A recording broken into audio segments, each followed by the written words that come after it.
Good day. This is in response with the questions sent to me by Miss Maria Lord Jane B. Ojenal, a Diploma in Science teaching student from the University of the Philippines Open University, and she's taking up her course, EdSci 201, Foundations of Science Education. This is in response to her query if I can give time to answer the questions sent to her as a requirement for this course. I would like to introduce myself. I am Dr. Aris S. Barago. I am currently a Principal 2 and a Science Educator. And I am related with DepEd. Currently, I am from Lamon Bay School of Fisheries. It is a technical vocational school located in Gumac, Quezon. My teaching stint in science started when I graduated 2002 from Sacred Heart College in Lucena City. I was once a physical science teacher at Sacred Heart College, a chemistry and physics teacher, and eventually I transferred to Manuel S. Enverga Memorial School of Arts and Trades, where I teach physics, chemistry, and also the biological science. Likewise, being a science teacher helped me a lot to develop my competencies as a teacher. And I also took masters in education, major in physical science, also at Sacred Heart College, and PhD in educational management from Southern Luzon State University. And currently, I am also studying at the University of the Philippines, Los Baños, taking a PhD in development studies as a scholarship under the regional office. So that's my background as of my experiences as a science teacher and my experiences as a scholar and educator. My teaching philosophy is anchored on the work of Fleming 2012, who said that the importance and meaning of critical theory. According to him, critical theory is a kind of critical thinking which provides people with knowledge and action plans to be freed from oppression. Likewise, he also talked about lifelong learning and citizenship education, which is similar to the theme of citizenship and lifelong learning. That is why that is my philosophy. Through science teaching, we can educate and liberate the people from being oppressed, wherein they can develop products, innovation to help the community, to help the people around them. We are not just educating our children for the basic sense of getting knowledge or information, but empowering them to helping the people and solving the problems around them. With this philosophy, I believe that we should teach the students the love for learning, especially the love for learning the sciences.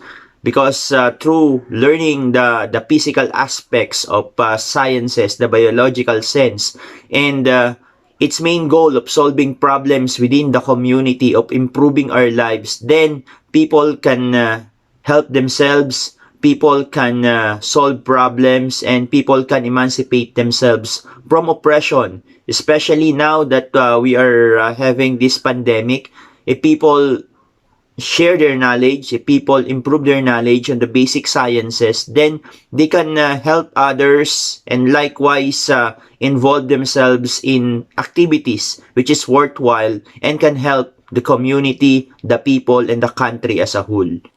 The next question is, what waves of science education he has experienced during his teaching of science in the basic education system?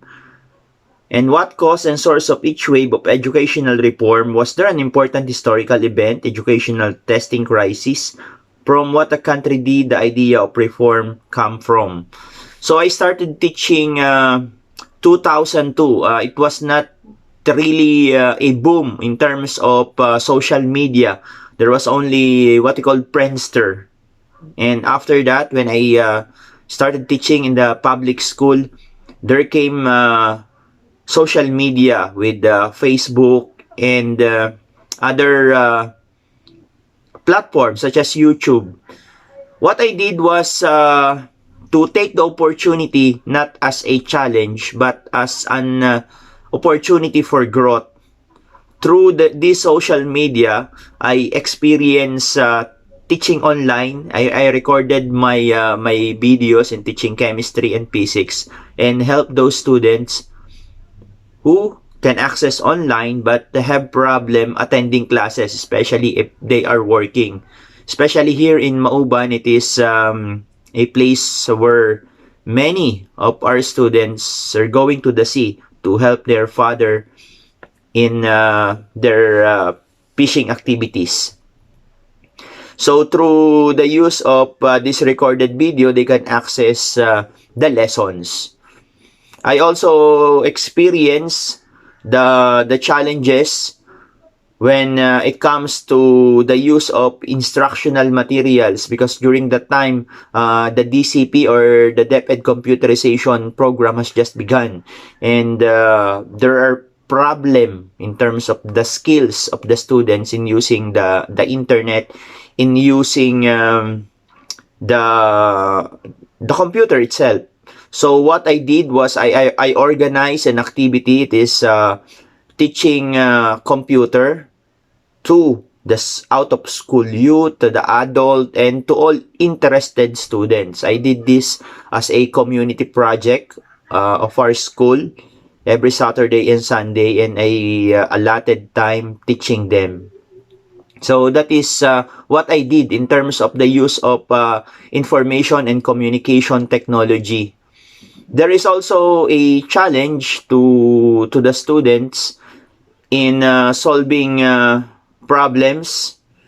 So what I did was tutorial program, helping these students together with my peers. We organize a remedial program during lunch break and after hours, where we improved our science park in the school, which is a venue for learning. At the same time, the students enjoyed staying there. So therefore, it's while they're staying in our science park, they can also learn with our volunteer teachers. Luckily, during that time, we are single people and we are not yet married. So many of my co-teachers were single, and we are staying here in Mauban. And during that time, we don't have things to do. And we do this remedial teaching in science and also mathematics. And what is the focus of each wave of educational reform? What part of science teaching did the reform focus? So the wave is on the first part of 2004, the advent of Facebook and its continuous boom until 2020, and the challenge now for 2020 and onward is the use of modular and printed materials in teaching science. So this is a challenge because students cannot perform laboratory activities. Students cannot help themselves by just asking their parents. So in our school, during the time I was also a school head, a principal at a national high school. And again, we use the social media. My co-teachers use recorded videos in teaching sciences and demonstration videos in doing particular science activities. We also employed different softwares in our school, such as virtual laboratory, and we also made use of other online games and online programs to help the students ease themselves with problems in terms of the lesson content. But for those students who can't access, what we did was go to them, help them if they are available, because students cannot go to school. We go to them, we allot time to conduct home visitation, which I think is very useful.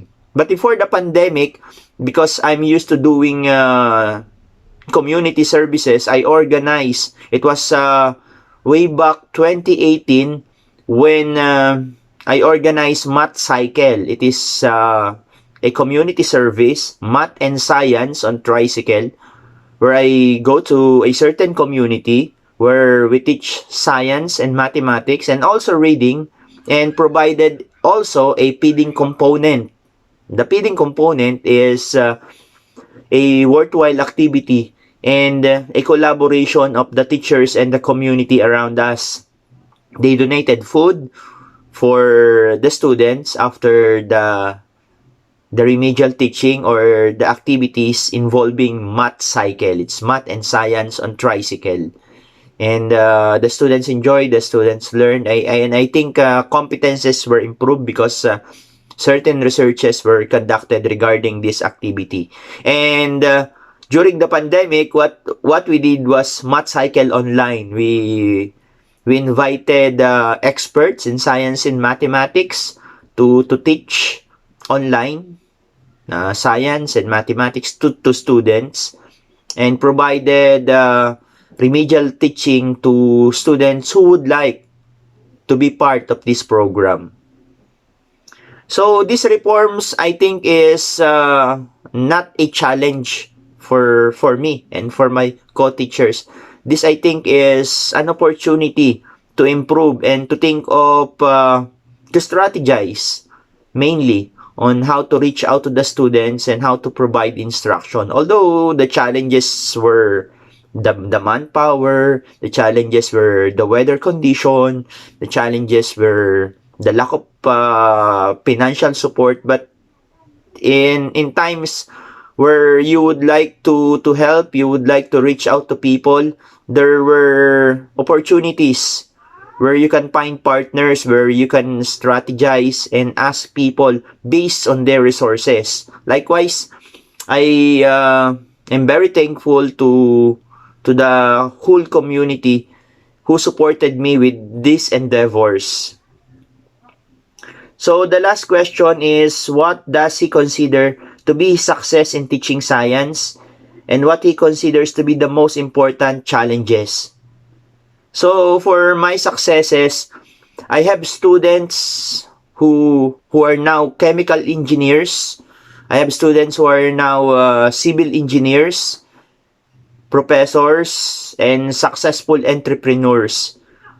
And they're coming back to me, and they're saying, and they're very thankful by telling me that I have inspired them and I have helped them appreciate the love for science and the love for learning, because they're always saying during our classes, what is the importance of learning this periodic table, wherein tricycle driver and Yaya and OFW in Hong Kong will not be using this. But what I am telling them is the chemical equation, the periodic table will not only teach you about the content of the subject matter, but it will teach you how to be to use critical thinking and how to use your mind in solving problems. So that's what I'm always telling them.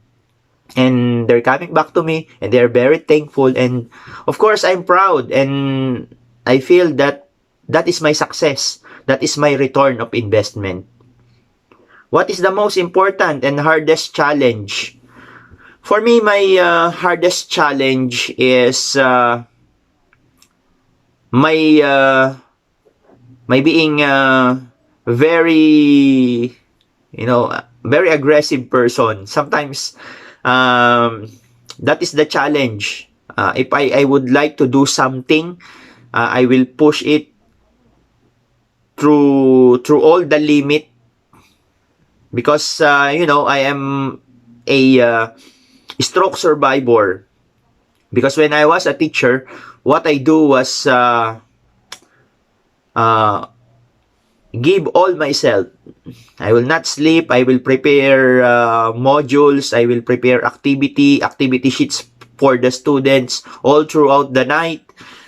And study the lessons, prepare materials. I don't give time for resting. What I do was a lot, all my energy, all my effort into teaching and helping my students, because I'm mad of those students who are not studying. And with that, my physical health suffered. I am a stroke survivor, but luckily I survived. And during this time of pandemic, I used to go out. I used to teach students. I go with the teachers. What happened was I got infected with COVID-19. Because of that, I learned the lesson that you should really strike a balance between being bayani and being dead. And being bayani means also saving your health and saving yourself from different problems and challenges that might affect your health. So that's it. Thank you so much, Ma'am Laura Jane Ojenal, for inviting me to be your resource speaker in answering these questions. And again, I am hoping to share these philosophies, to share these personal experiences to you and to all the people out there. Padayon, mabuhay ang UP!